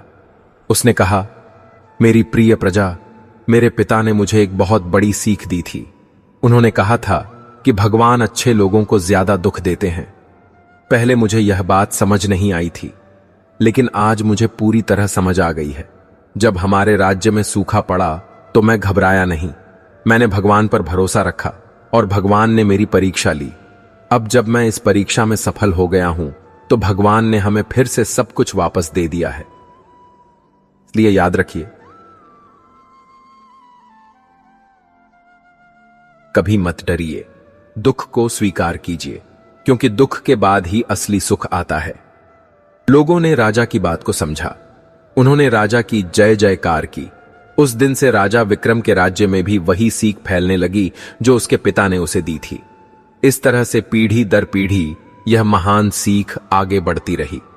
हर राजा अपने बेटे को यही सिखाता था कि भगवान अच्छे लोगों को ज्यादा दुख क्यों देते हैं, और हर राजा इस सीख को अपने जीवन में उतारता था। सालों बाद जब इस कहानी की बात होती थी तो लोग राजा विक्रमादित्य को बड़े सम्मान से याद करते थे। वे कहते थे कि राजा विक्रमादित्य एक महान राजा थे। उन्होंने जीवन में बहुत दुख झेला, लेकिन उन्होंने कभी हार नहीं मानी। उन्होंने भगवान पर हमेशा अटूट विश्वास रखा और इसीलिए वे इतने महान बने। लोग आज भी राजा विक्रमादित्य की यह कहानी सुनते हैं, और हर बार जब कोई इंसान दुख में होता है तो लोग उसे यही कहानी सुनाते हैं। वे कहते हैं कि घबराओ मत, यह दुख सिर्फ एक परीक्षा है। भगवान तुम्हें तपा रहे हैं। तुम इस दुख से और भी मजबूत बनोगे, और जब तुम इस परीक्षा में सफल हो जाओगे तो भगवान तुम्हें और भी ज्यादा देंगे। अब आइए समझते हैं कि आखिर भगवान अच्छे लोगों को ज्यादा दुख क्यों देते हैं। इसके पीछे कई खास कारण हैं जिन पर हमें विचार करना चाहिए। पहला और सबसे महत्वपूर्ण कारण है शुद्धि। जब सोना तैयार करना होता है तो पहले उसे तेज आग में तपाया जाता है। आग में तपने के बाद ही सोना एकदम शुद्ध बनता है। ठीक उसी तरह जब भगवान किसी आत्मा को शुद्ध करना चाहते हैं तो उसे दुख की आग में तपाते हैं। दुख से गुजरने के बाद वह आत्मा पूरी तरह से शुद्ध हो जाती है। उसके पुराने पाप धुल जाते हैं। मन एकदम निर्मल हो जाता है। दूसरा कारण है परीक्षा लेना। भगवान देखना चाहते हैं कि उनके भक्त कितने सच्चे और निष्ठावान हैं। जब सब सुख में होते हैं तो हर कोई भगवान को याद करता है, लेकिन जब दुख आता है तब असली भक्त का पता चलता है। जो दुख में भी भगवान को नहीं छोड़ता वही सच्चा भक्त कहलाता है। भगवान ऐसे ही भक्तों को बहुत पसंद करते हैं। तीसरा कारण है अहंकार का पूरी तरह नाश करना। जब कोई इंसान सुख में होता है तो उसे घमंड हो जाता है। वह सोचने लगता है कि यह सब मुझे अपनी मेहनत से मिला है। वह भगवान को भूल जाता है। लेकिन जब जीवन में दुख आता है तो उसका घमंड टूट जाता है। वह तुरंत विनम्र बन जाता है। वह समझ जाता है कि सब कुछ केवल भगवान की कृपा से है। चौथा कारण है आध्यात्मिक विकास। दुख से इंसान का आध्यात्मिक विकास बहुत तेजी से होता है। वह जीवन के गहरे सत्यों को समझने लगता है। वह समझता है कि यह संसार केवल नाशवान है। वह समझता है कि सुख और दुख दोनों ही आते जाते रहते हैं। वह समझता है कि असली और शाश्वत सुख सिर्फ भगवान में है, इस दुनिया में नहीं। 5वां कारण है कर्मों का फल। हर इंसान अपने पिछले जन्मों के कर्मों का फल जरूर भोगता है। अगर किसी ने पिछले जन्म में कोई पाप किया है तो उसे इस जन्म में उसका फल भोगना पड़ता है। लेकिन अगर वह इंसान इस जन्म में अच्छा है तो भगवान उसे इसी जन्म में सारे पाप धो देते हैं, ताकि अगले जन्म में उसे और भी बेहतर जीवन मिल सके। छठा कारण है करुणा और दया का विकास। जो इंसान खुद दुख से गुजरता है वही दूसरों के दुख को दिल से समझ सकता है। जिसने कभी भूख नहीं देखी वह भूखे की तकलीफ को महसूस नहीं कर सकता। जिसने कभी गरीबी नहीं देखी वह गरीब की तकलीफ को नहीं समझ सकता। इसलिए भगवान अच्छे लोगों को दुख देते हैं ताकि वे दूसरों के दुख को समझ सकें और उनकी सच्चे मन से मदद कर सकें। 7वां कारण है वैराग्य की भावना। जब कोई इंसान दुख से बार बार गुजरता है तो उसे इस संसार से वैराग्य हो जाता है। वह समझ जाता है कि इस दुनिया में कुछ भी स्थायी नहीं है। आज जो है वह कल नहीं रहेगा।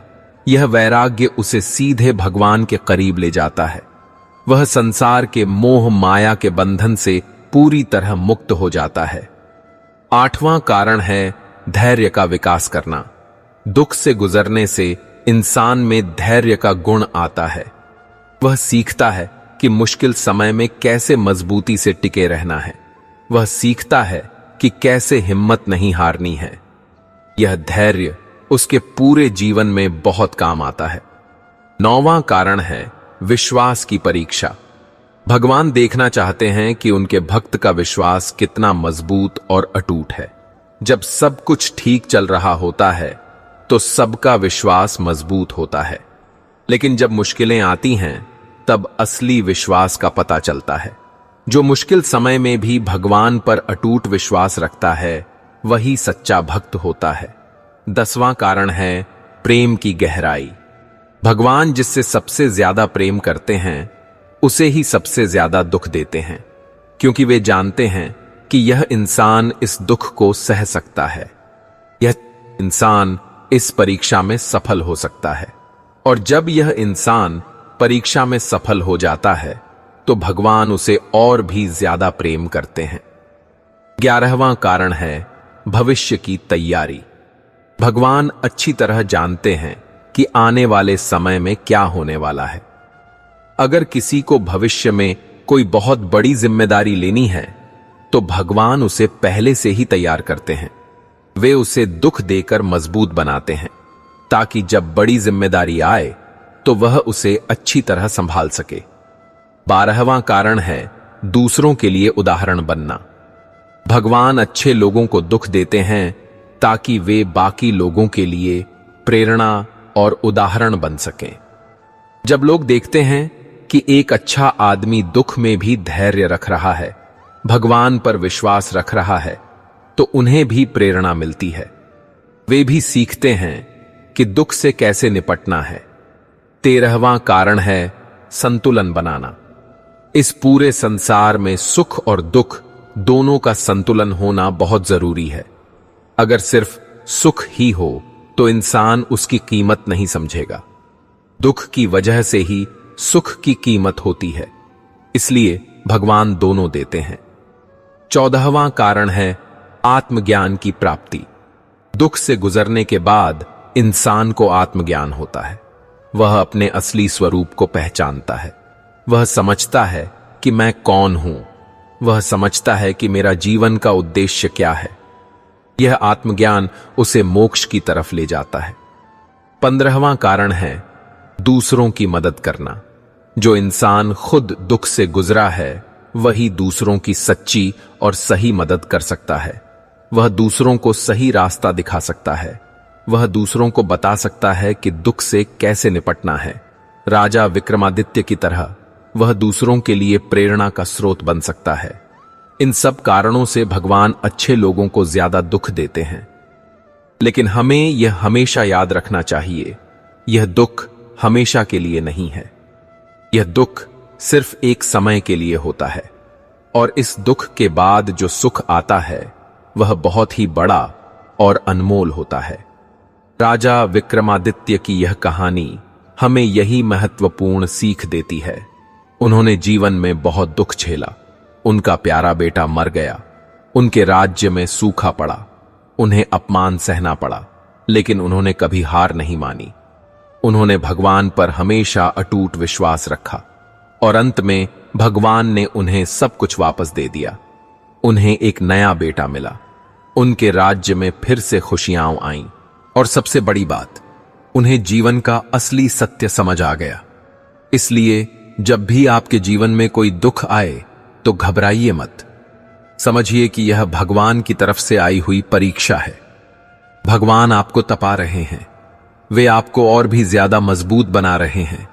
धैर्य बनाए रखिए, भगवान पर अपना विश्वास बनाए रखिए और देखिए कि भगवान आपको कैसे इस परीक्षा से सम्मान के साथ बाहर निकालते हैं। हमेशा याद रखिए, दुख एक सफाई है, दुख एक आशीर्वाद है। दुख के बाद ही असली और टिकाऊ सुख आता है। जो इंसान दुख से गुजरता है वही जीवन को सही मायने में समझता है, वही भगवान के करीब जाता है, वही इंसान मोक्ष को प्राप्त करता है।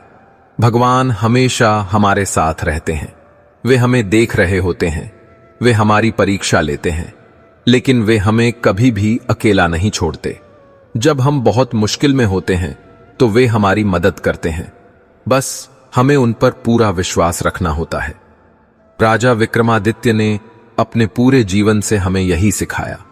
उन्होंने हमें बताया कि दुख से कैसे लड़ना है, उन्होंने हमें बताया कि भगवान पर कैसे विश्वास रखना है, उन्होंने हमें बताया कि कैसे एक अच्छा और सच्चा इंसान बनना है। आज भी जब कोई इंसान दुख में होता है तो लोग कहते हैं, राजा विक्रमादित्य को याद करो, उन्होंने कितना दुख झेला था लेकिन उन्होंने हार नहीं मानी। तुम भी हार मत मानो, भगवान तुम्हारे साथ हैं।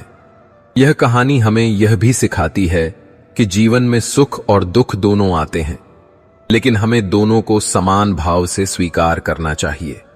हमें सुख में घमंड नहीं करना चाहिए और दुख में कभी हिम्मत नहीं हारनी चाहिए। हमें हमेशा भगवान पर अटूट विश्वास रखना चाहिए। भगवान अच्छे लोगों को इसलिए ज्यादा दुख देते हैं क्योंकि वे उन्हें बहुत प्यार करते हैं। वे उन्हें और भी अच्छा बनाना चाहते हैं, वे उन्हें अपने बहुत करीब लाना चाहते हैं। और जब वे लोग इस परीक्षा में सफल हो जाते हैं तो भगवान उन्हें सबसे बड़ा इनाम देते हैं। वह इनाम है मोक्ष, वह इनाम है शाश्वत शांति, वह इनाम है भगवान के साथ रहने का अवसर। इसलिए दुख को एक श्राप मत समझिए, उसे एक आशीर्वाद समझिए। दुख आपको बेहतर इंसान बनाता है, दुख आपको मजबूत बनाता है, दुख आपको भगवान के करीब लाता है। राजा विक्रमादित्य की कहानी आज भी हमारे लिए प्रासंगिक है। आज भी लोग उनकी कहानी से प्रेरणा लेते हैं। आज भी जब कोई मुश्किल में होता है तो उसे राजा विक्रमादित्य की कहानी याद दिलाई जाती है। यह कहानी हमें यह भी सिखाती है कि धर्म क्या है। धर्म सिर्फ पूजा पाठ करना नहीं है, धर्म है सही रास्ते पर हमेशा चलना, धर्म है सच्चाई से जीवन जीना, धर्म है दूसरों की हमेशा मदद करना, धर्म है भगवान पर अटूट विश्वास रखना, और सबसे बड़ी बात, धर्म है मुश्किल समय में भी धैर्य बनाए रखना। राजा विक्रमादित्य ने यह सब किया, इसलिए वे महान बने, इसलिए उनका नाम आज भी सम्मान से लिया जाता है, इसलिए उनकी कहानी आज भी सुनाई जाती है। हम सबको राजा विक्रमादित्य से सीख लेनी चाहिए। हमें भी उनकी तरह धर्म के रास्ते पर चलना चाहिए, हमें भी उनकी तरह भगवान पर विश्वास रखना चाहिए, हमें भी उनकी तरह दुख को स्वीकार करना चाहिए, और हमें भी उनकी तरह दूसरों की मदद करनी चाहिए। जब हम ऐसा करेंगे तो हम भी एक अच्छे इंसान बनेंगे, हमारा जीवन भी सार्थक होगा और हम भी भगवान के करीब पहुंच पाएंगे। इस कहानी का मुख्य भाग यहीं खत्म होता है, लेकिन इसकी सीख कभी खत्म नहीं होती। यह सीख हमेशा हमारे साथ रहती है, यह सीख हमें जीवन भर काम आती है। यह सीख हमें एक बेहतर और सच्चा इंसान बनाती है। भगवान अच्छे लोगों को ज्यादा दुख इसलिए देते हैं क्योंकि वे उन्हें सबसे ज्यादा प्यार करते हैं। यह प्यार का सबसे बड़ा सबूत है, और जो इंसान इस प्यार को समझ जाता है वही सच्चा ज्ञानी बनता है। राजा विक्रमादित्य इसे समझ गए थे, इसलिए वे महान बने। आप भी इसे समझिए और आप भी अपने जीवन में महान बन सकते हैं। जय भगवान, जय सत्य, जय धर्म। इस कहानी के बाद भी राजा विक्रमादित्य का नाम दूर दूर तक फैलता गया। उनकी मृत्यु के बाद भी लोग उन्हें सम्मान से याद करते रहे। उनके बेटे राजा विक्रम ने राज्य को बहुत अच्छे से संभाला। लेकिन कहानी यहीं खत्म नहीं होती, यह सीख आगे बढ़ती रही। अब मैं आपको राजा विक्रम के जीवन की कुछ और घटनाएं बताता हूं जो इस सीख को और भी गहरा करती हैं। राजा विक्रम जब राजा बना तो वह बहुत ही युवा था। उसकी उम्र उस समय सिर्फ 25 साल थी, लेकिन उसके पिता ने उसे इतना अच्छा संस्कार दिया था कि वह एक आदर्श राजा बन गया। वह रोज सुबह उठकर सबसे पहले अपने पिता की तस्वीर के सामने जाता था और उन्हें प्रणाम करता था। फिर वह पूरी श्रद्धा से भगवान की पूजा करता था। एक दिन की बात है, राजा विक्रम अपने दरबार में बैठे थे। तभी एक बहुत बूढ़ी औरत उनके सामने आई। वह जोर जोर से रो रही थी। उसके कपड़े बहुत फटे हुए थे। राजा ने उससे पूछा, माता, तुम क्यों रो रही हो? तुम्हें क्या तकलीफ और परेशानी है? बूढ़ी औरत ने बड़े दुख से कहा, महाराज, मेरे पास रहने के लिए कोई घर नहीं है। मेरा इकलौता बेटा मर गया। मेरी बहू ने मुझे घर से बाहर निकाल दिया। अब मेरे पास कोई नहीं है। मैं सड़क पर ही रहती हूं। रात को मुझे बहुत ज्यादा ठंड लगती है। मुझे खाने को भी कुछ नहीं मिलता। राजा को उस औरत पर बहुत दया आई। उन्होंने तुरंत अपने मंत्री को बुलाया और कहा, इस माता के लिए एक अच्छा सा घर बनवाओ। इन्हें खाने पीने की सारी सुविधाएं दो और इनकी बहू को तुरंत दरबार में बुलाओ। कुछ दिन बाद वह बहू दरबार में आई। राजा ने उससे पूछा, तुमने अपनी सास को घर से बाहर क्यों निकाला? बहू ने लापरवाही से कहा, महाराज, वह बहुत बूढ़ी हो गई हैं। वह कोई काम नहीं कर सकती। उनकी देखभाल करना बहुत मुश्किल होता है। मेरे पास उनकी सेवा करने के लिए इतना समय नहीं है। राजा को यह सुनकर बहुत गुस्सा आया। वे बोले, यह तुम कैसी बात कर रही हो? जब तुम छोटी थी तब तुम्हारी सास ने तुम्हारी देखभाल की होगी। उन्होंने तुम्हें खाना खिलाया होगा। उन्होंने तुम्हारे बच्चों की देखभाल की होगी, और अब जब वे बूढ़ी हो गई हैं तो तुम उन्हें छोड़ रही हो। यह बहुत ही बुरी और शर्मनाक बात है। बहू को अपनी गलती पर शर्म आ गई। राजा ने उसे समझाया, अगर तुम आज अपनी सास की देखभाल नहीं करोगी तो बड़े होकर तुम्हारे बच्चे भी तुम्हारी देखभाल नहीं करेंगे। जो बीज तुम आज बोओगी वही फसल तुम्हें कल काटनी पड़ेगी। अब जाओ और अपनी सास को सम्मान के साथ वापस घर ले जाओ और उनकी अच्छे से सेवा करो। बहू ने रोते हुए माफी मांगी। उसने अपनी सास को वापस घर ले गई और उनकी अच्छे से सेवा करने लगी। राजा ने यह देखा और बहुत खुश हुए। उन्होंने सोचा कि मेरे पिता ने मुझे बिल्कुल सही सिखाया था। हमें हमेशा बुजुर्गों की इज्जत करनी चाहिए। कुछ समय बीत गया। राजा विक्रम की शादी हो गई। उनकी पत्नी का नाम था रानी सुमित्रा। रानी बहुत सुंदर थीं और उनका स्वभाव भी बहुत बुद्धिमान था। वह भी धार्मिक विचारों वाली थीं। दोनों पति पत्नी बहुत खुश थे। उन्हें जल्द ही एक बेटा हुआ। बेटे का नाम उन्होंने धर्मराज रखा। धर्मराज धीरे धीरे बड़ा होने लगा। वह बहुत होशियार और समझदार था। वह बिल्कुल अपने दादाजी की तरह धर्मात्मा था। वह रोज भगवान की पूजा करता था। वह बड़ों की इज्जत करता था। राजा विक्रम को अपने बेटे पर बहुत गर्व था। एक दिन राजा विक्रम ने अपने बेटे को अपने पास बुलाया। वे बोले, बेटा धर्मराज, आज मैं तुम्हें एक कहानी सुनाता हूं। यह कहानी तुम्हारे प्यारे दादाजी की है। तुम्हारे दादाजी बहुत महान थे। उन्होंने बहुत दुख झेला, लेकिन उन्होंने कभी हार नहीं मानी। राजा विक्रम ने अपने बेटे को अपने पिता की पूरी कहानी विस्तार से सुनाई। उन्होंने बताया कि कैसे उनके दादाजी को भयानक सूखे का सामना करना पड़ा, कैसे उनका बड़ा भाई विक्रम का भाई मर गया, कैसे उनके दादाजी को पड़ोसी राजा के सामने अपमान सहना पड़ा और कैसे अंत में भगवान ने सब कुछ फिर से ठीक कर दिया। धर्मराज ने पूरी कहानी बहुत ध्यान से सुनी। उसकी आंखों में आंसू आ गए। वह बोला, पिताजी, दादाजी सच में बहुत महान थे। उन्होंने इतना दुख झेला, फिर भी उन्होंने भगवान पर अपना विश्वास नहीं खोया। राजा विक्रम ने कहा, हां बेटा, और तुम्हें भी अपने दादाजी की तरह ही बनना होगा। तुम्हारे जीवन में भी बड़ी मुश्किलें आएंगी, तुम्हें भी दुख मिलेगा, लेकिन तुम्हें हमेशा धैर्य बनाए रखना होगा। तुम्हें भगवान पर अटूट विश्वास रखना होगा। धर्मराज ने कहा, पिताजी, मैं आपकी बात समझ गया। मैं अपने दादाजी की तरह बनूंगा। कुछ साल और बीत गए। धर्मराज अब 15 साल का हो गया था। वह एक बहादुर और बुद्धिमान युवक बन गया था। वह तीर कमान चलाना जानता था, वह तलवार चलाना भी जानता था, और सबसे बड़ी बात, वह धर्म का पूरी तरह पालन करता था। एक दिन धर्मराज अपने कुछ साथियों के साथ शिकार करने जंगल में गया। जंगल बहुत ही घना और विशाल था। धर्मराज एक हिरण के पीछे भागा। वह हिरण को पकड़ना चाहता था, लेकिन हिरण बहुत तेज था। धर्मराज हिरण के पीछे भागता रहा और भागते भागते वह अपने साथियों से पूरी तरह अलग हो गया। धर्मराज जब थक गया तो उसने चारों तरफ देखा। उसे अपने साथी कहीं नजर नहीं आए। वह समझ गया कि वह रास्ता भटक गया है। उसने अपने साथियों को आवाज दी, लेकिन कोई जवाब नहीं आया। धर्मराज ने सोचा कि मैं वापस जाने की कोशिश करता हूं, लेकिन जंगल इतना घना था कि उसे रास्ता नहीं मिल रहा था। वह इधर उधर भटकता रहा।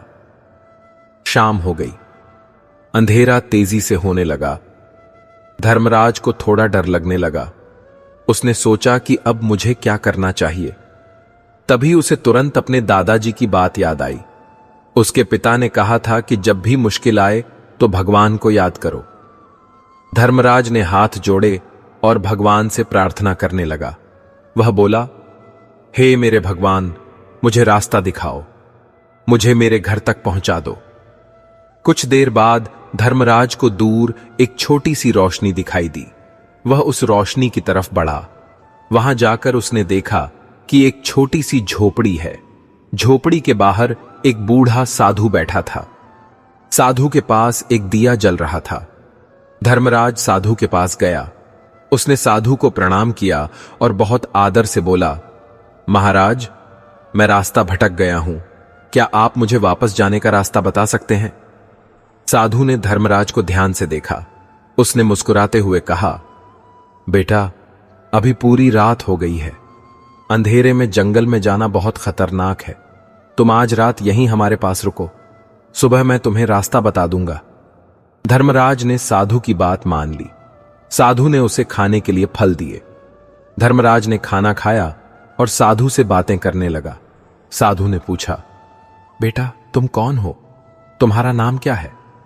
धर्मराज ने कहा, महाराज, मेरा नाम धर्मराज है। मैं राजा विक्रम का बेटा हूं।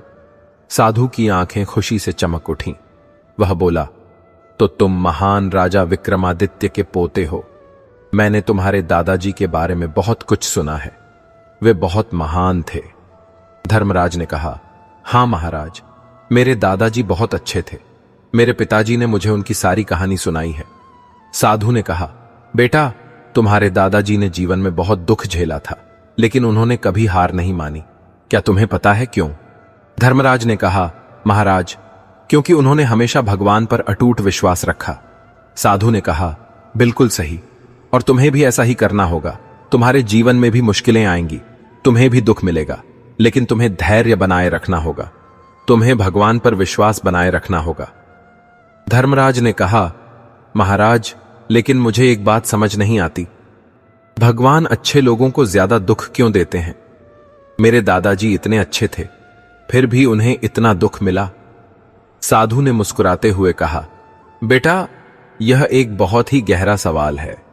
तुम्हारे दादाजी को भी यही सवाल था और उन्होंने इसका सही जवाब ढूंढ लिया था। अब मैं तुम्हें भी यह जवाब बताता हूं। साधु ने समझाना शुरू किया। वह बोला, बेटा, भगवान सबसे ज्यादा प्रेम अपने सच्चे भक्तों से करते हैं और जिससे वे सबसे ज्यादा प्रेम करते हैं उसे ही सबसे ज्यादा तपाते हैं। यह तपना बहुत जरूरी है, क्योंकि जब सोना आग में तपता है तभी वह शुद्ध होता है। उसी तरह जब इंसान दुख से गुजरता है तो उसकी आत्मा एकदम शुद्ध होती है। धर्मराज ने कहा, लेकिन महाराज, दुख तो बहुत तकलीफदेह होता है। साधु ने कहा, हां बेटा, दुख तकलीफदेह होता है, लेकिन यह तकलीफ सिर्फ शरीर को होती है, आत्मा को नहीं। और यह तकलीफ थोड़े समय के लिए होती है, लेकिन जो ज्ञान दुख से मिलता है वह इंसान के साथ हमेशा के लिए रहता है। धर्मराज को अब समझ आने लगा। साधु ने आगे कहा, बेटा, और एक बात, भगवान हमें वही दुख देते हैं जिसे हम सहने की ताकत रखते हैं। अगर भगवान को लगता है कि कोई इंसान किसी दुख को नहीं सह सकता तो वे उसे वह दुख नहीं देते, लेकिन अगर उन्हें लगता है कि कोई इंसान दुख को सह सकता है तो वे उसे परखते हैं। यह परीक्षा सिर्फ मजबूत और सच्चे लोगों की ही ली जाती है। धर्मराज ने कहा, तो क्या आप यह कह रहे हैं कि दुख मिलना एक तरह का सम्मान है? साधु ने कहा, बिल्कुल सही। दुख मिलना मतलब भगवान तुम पर विश्वास करते हैं। भगवान जानते हैं कि तुम इस परीक्षा में सफल हो सकते हो, इसलिए वे तुम्हें परख रहे हैं। धर्मराज की आंखों में एक नई रोशनी आ गई। उसने कहा, महाराज, अब मुझे समझ आ गया। मैं अब दुख से नहीं डरूंगा। अगर मुझे दुख मिलेगा तो मैं समझूंगा कि यह भगवान की तरफ से आई हुई परीक्षा है। साधु ने धर्मराज को दिल से आशीर्वाद दिया। वह बोला, तुम बहुत समझदार हो। तुम्हारे दादाजी को तुम पर बहुत गर्व होता। अब तुम सो जाओ, सुबह मैं तुम्हें वापस जाने का रास्ता बता दूंगा। धर्मराज खुशी से सो गया। सुबह जब वह उठा तो साधु वहां नहीं था, लेकिन झोपड़ी के बाहर एक साफ रास्ता बना हुआ था। धर्मराज उस रास्ते पर चल पड़ा। कुछ घंटों बाद वह अपने महल पहुंच गया। राजा विक्रम और रानी सुमित्रा बहुत ज्यादा चिंतित थे। जब उन्होंने धर्मराज को देखा तो वे बहुत खुश हुए। उन्होंने धर्मराज को गले लगाया। धर्मराज ने उन्हें अपने साथ घटी सारी बातें बताईं। उसने साधु की दी हुई सीख भी बताई। राजा विक्रम समझ गए कि यह कोई साधारण साधु नहीं था, यह भगवान का भेजा हुआ दूत था। जैसे उनके पिता के पास एक साधु आया था, वैसे ही उनके बेटे के पास भी एक साधु आया था। यह सब भगवान की महान लीला थी। राजा विक्रम ने अपने बेटे से कहा, बेटा, तुम बहुत भाग्यशाली हो। तुम्हें भगवान के दूत से मिलने का इतना अच्छा मौका मिला। अब तुम्हें उसकी बात को अपने जीवन में पूरी तरह उतारना होगा। धर्मराज ने कहा, पिताजी, मैं आपसे वादा करता हूं, मैं साधु की बात को हमेशा याद रखूंगा। कुछ साल और बीत गए। धर्मराज अब 20 साल का हो गया था। उसकी शादी हो गई। उसकी पत्नी का नाम था राजकुमारी मीरा। मीरा बहुत सुंदर और गुणवान थी। वह भी धार्मिक थी। दोनों पति पत्नी बहुत खुश थे। एक दिन राजा विक्रम बीमार पड़ गए। वैद्य ने बहुत इलाज किया, लेकिन राजा की हालत नहीं सुधरी। राजा समझ गए कि अब उनका समय आ गया है। उन्होंने अपने बेटे धर्मराज को अपने पास बुलाया। राजा विक्रम ने कहा, बेटा, अब मेरा समय आ गया है। मैं जा रहा हूं, लेकिन जाने से पहले मैं तुम्हें कुछ बहुत जरूरी बातें बताना चाहता हूं। धर्मराज की आंखों में आंसू आ गए। वह रोते हुए बोला, पिताजी, ऐसी बात मत कहिए, आप जरूर ठीक हो जाएंगे। राजा विक्रम ने मुस्कुराते हुए कहा, बेटा, जो आज है वह कल नहीं रहेगा। यह संसार का अटल नियम है। मेरे पिता गए, अब मैं जा रहा हूं। एक दिन तुम भी जाओगे। यह जीवन का चक्र चलता ही रहता है। धर्मराज रोने लगा। राजा विक्रम ने उसे प्यार से समझाया। वे बोले, बेटा, अब तुम राजा बनोगे। तुम्हें प्रजा का पूरा ख्याल रखना होगा, तुम्हें धर्म का पालन करना होगा, और हमेशा याद रखना, जो सीख मुझे मेरे पिता ने दी थी वही सीख मैं तुम्हें दे रहा हूं। भगवान अच्छे लोगों को ज्यादा दुख देते हैं। यह दुख एक आशीर्वाद है, इसे दिल से स्वीकार करना। धर्मराज ने कहा, पिताजी, मैं आपकी सारी बातें हमेशा याद रखूंगा। राजा विक्रम ने अपने बेटे को आशीर्वाद दिया। फिर उन्होंने अपनी पत्नी रानी सुमित्रा को बुलाया। उन्होंने उससे कहा, रानी, मैं जा रहा हूं, तुम हमारे बेटे का पूरा ख्याल रखना, उसे हमेशा सही रास्ता दिखाना। रानी सुमित्रा रोने लगी, लेकिन राजा ने उसे फिर से समझाया। वे बोले, रानी, रो मत, मैं एक बहुत अच्छी जगह जा रहा हूं, मैं अपने पिता के पास जा रहा हूं, हम सब फिर मिलेंगे। यह कहकर राजा विक्रम ने अपनी आंखें बंद कर लीं। उन्होंने भगवान का नाम लिया और धीरे धीरे उनकी सांसें रुक गईं। राजा विक्रम इस संसार को छोड़कर चले गए। पूरे राज्य में फिर से शोक की लहर दौड़ गई। लोग रोने लगे। राजा विक्रम का अंतिम संस्कार हुआ। धर्मराज नया राजा बना। राजा धर्मराज ने राज्य को बहुत अच्छे से संभाला। उसने अपने पिता और दादा की सारी सीखों को अपने जीवन में पूरी तरह उतारा। वह भी एक महान और आदर्श राजा बना। उसने भी अपनी प्रजा की बहुत सेवा की। कुछ साल बाद राजा धर्मराज और रानी मीरा को एक बेटा हुआ। बेटे का नाम रखा गया विक्रमादित्य, जो उसके महान परदादा के नाम पर था। छोटा विक्रमादित्य भी अपने बुजुर्गों की तरह बहुत धार्मिक और धर्मात्मा था। एक दिन राजा धर्मराज ने अपने बेटे को बुलाया। उसने कहा, बेटा विक्रमादित्य, आज मैं तुम्हें अपने दादाजी और परदादाजी की कहानी सुनाता हूं। यह कहानी बहुत महत्वपूर्ण है, तुम्हें इसे बहुत ध्यान से सुनना होगा। छोटे विक्रमादित्य ने कहा, हां पिताजी, मैं पूरी तरह सुन रहा हूं।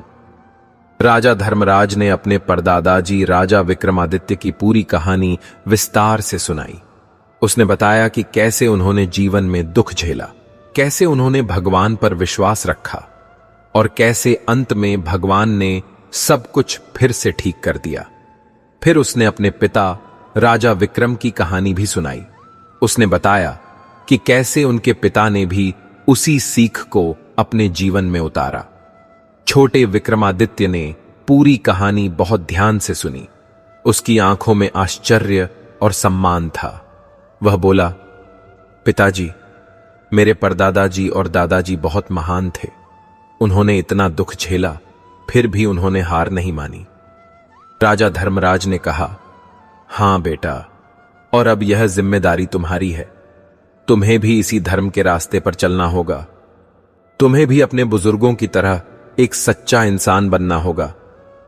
विक्रमादित्य ने कहा, पिताजी, मैं आपसे वादा करता हूं, मैं अपने परदादाजी और दादाजी की तरह बनूंगा। इस तरह से पीढ़ी दर पीढ़ी यह महान सीख आगे बढ़ती रही। हर पिता अपने बेटे को यही कहानी सुनाता था। हर बेटा इस सीख को अपने जीवन में उतारता था और इस तरह से राजा विक्रमादित्य की दी हुई सीख कभी भी खत्म नहीं हुई। यह कहानी हमें बहुत कुछ सिखाती है।